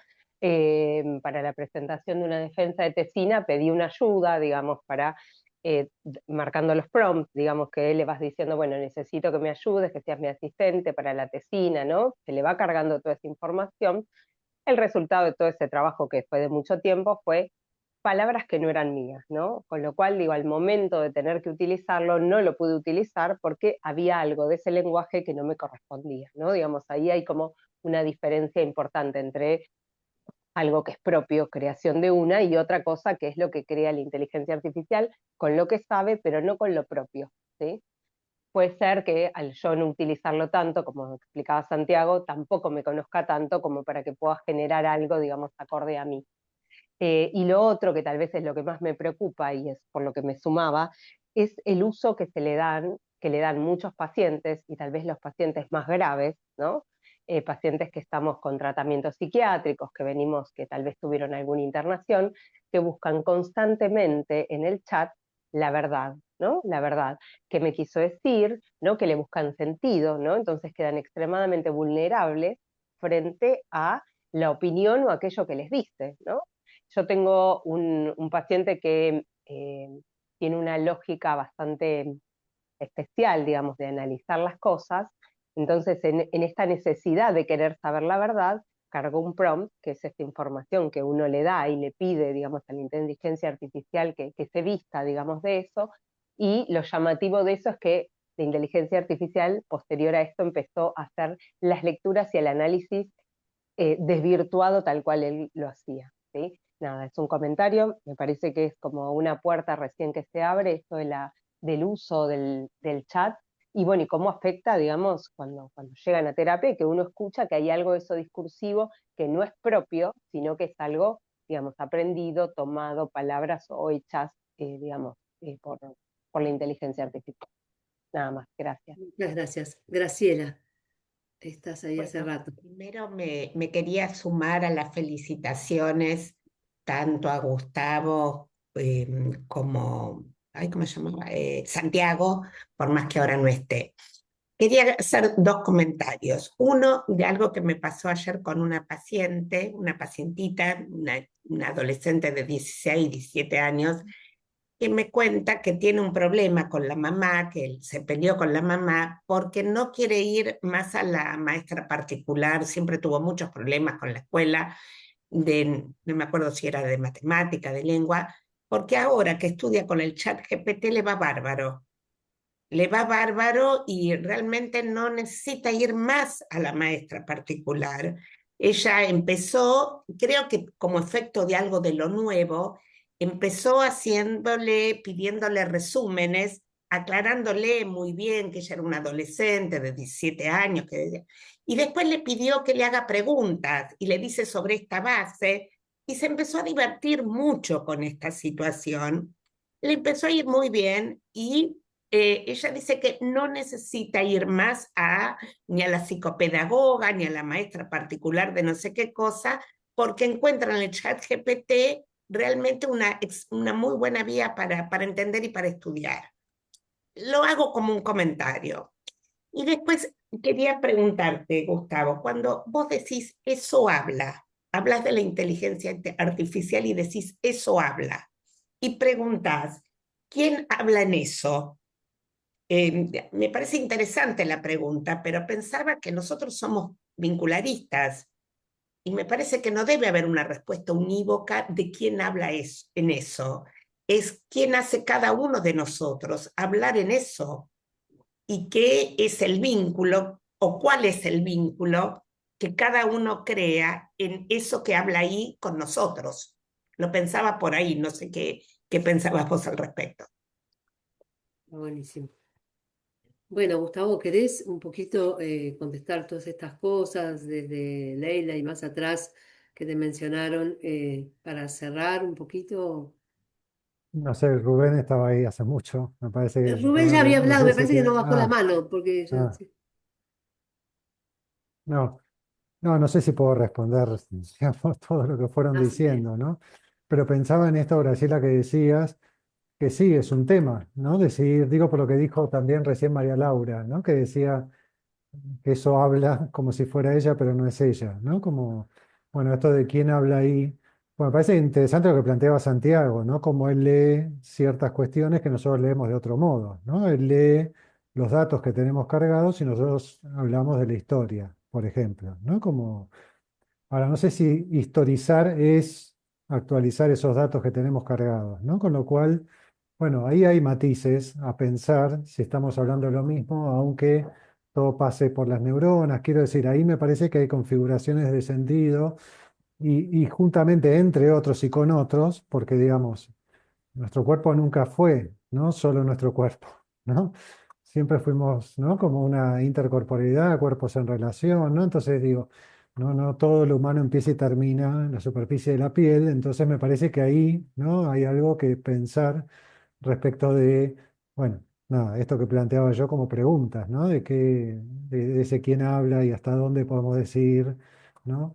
Que somos o no somos nosotros, que esto es lo que decía yo cuando Susana preguntaba con la presencialidad conectiva, ¿no? Que hablaba justamente de, bueno, digamos, de cómo empezamos ahora a decir qué somos, quién somos nosotros, con todos estos aspectos, ¿no? Yo nombraba como exocorporalidad, que están actuantes en el mundo, que son nuestros perfiles, que son, ¿no? Nuestros traslados, digo, todo esto que está medido y cuantificado en algún punto. Yo no creo que no seamos nosotros o que no debamos incluir eso, ¿no? Pero bueno, también poder pensar que no somos solo eso, que pasamos a ser eso, ¿no? Y me parece importante, lo último que digo, es esto que dice Juan, ¿no? Que claramente también esto de lo idealizado de lo humano, porque siempre, ¿no? Aparece que lo que iría a venir es peor que lo que está, ¿no? Y la verdad que hemos hecho cosas, ¿no? Terribles, y me parece que en ese sentido la idealización, la antropoformización de un montón de cuestiones como ideales, bueno, esto nos va a interrogar y me parece que todo esto implica ni pensarnos contra ni enfrente de las tecnologías, porque esto nunca fue ni en contra ni enfrente. Y bueno, ver ahí sí, lo último que digo es estas cuestiones que están claras, que son las que se gritan desde todos lados frente a estas cuestiones, que es las regulaciones, ¿no? Digamos, ¿qué tipo de regulaciones son posibles? Tanto la colega que hablaba de las regulaciones en términos como psicoeducativos, como las regulaciones, ¿no? De entidades, de estados, ¿no? Como respecto de los usos, alcances y, ¿no? Y las autorregulaciones también de las empresas, ¿no? Porque si bien persiguen una sola cosa, hay cosas que paran y que no largan todavía porque temen, ¿no? Los efectos de esto, y esto uno lo ve en todos los documentales que hablan de estas cosas, donde los que crearon el bicho dicen, nunca nos imaginamos que iba a terminar, ¿no? Así, ¿no? Porque ellos no pueden tampoco controlar el uso y cómo eso, ¿no? Se activa en nosotros, en los usuarios, etcétera, y en los vínculos, y entonces, bueno, nada, ¿no? También se sorprenden o se espantan de lo que creyeron crear y lo que efectivamente crearon, ¿no? Bueno, hasta ahí yo Bueno, llegaría, si no da sí, para más. creo que, espera, pero Rubén no había hablado, yo me Por equivoqué. eso, Así Sí, que vamos a dar perdón, solo, Rubén. Eran solo, muchísimas. solo esto, ¿no? Bueno, felicitar realmente un encuentro además con inteligencia, humor, preguntas, fantástico. Y enfatizar esto que estás diciendo, porque en relación a la regulación, porque cuando vos traes, Gustavo, esta cuestión de la otra escena, de la otra escena, de la otra de la otra, si le damos realmente un valor a esta otra de la otra, tiene el impacto, ¿no es cierto?, de algo absolutamente novedoso y en ese sentido, digamos, al modo de Matrix, digo, me parece que los alegatos de Eric Sadin en relación a un lenguaje que ya no es del orden, digamos, de las representaciones inconscientes, sino de lo algorítmico, plantea el riesgo, creo, ya instalado, digamos, de un poder más allá del humano. Yo creo que esta es me parece que en todo, es decir, en todo el trabajo de hoy está ahí arrimando esta pregunta que obviamente es del orden de lo apocalíptico, pero con un rigor, ¿no es cierto?, que la ciencia ficción planteó en su momento con esta metáfora de Matrix, digamos, ¿no? Gracias, eso quería solamente decir. Muchas gracias, Rubén. Bueno, muchísimas gracias a todos por estar. Se nos pasó el tiempo volando, queda mucho en el tintero. Un millón de gracias, Gustavo. Mucho, mucho para pensar y seguir compartiendo. Y a todos los esperamos el 1 de agosto con Parejas Abiertas, otro temón. Así que hasta la próxima. Muy bueno. Gracias. gracias. Hasta Gracias, muy bueno. luego. Muchísimas gracias.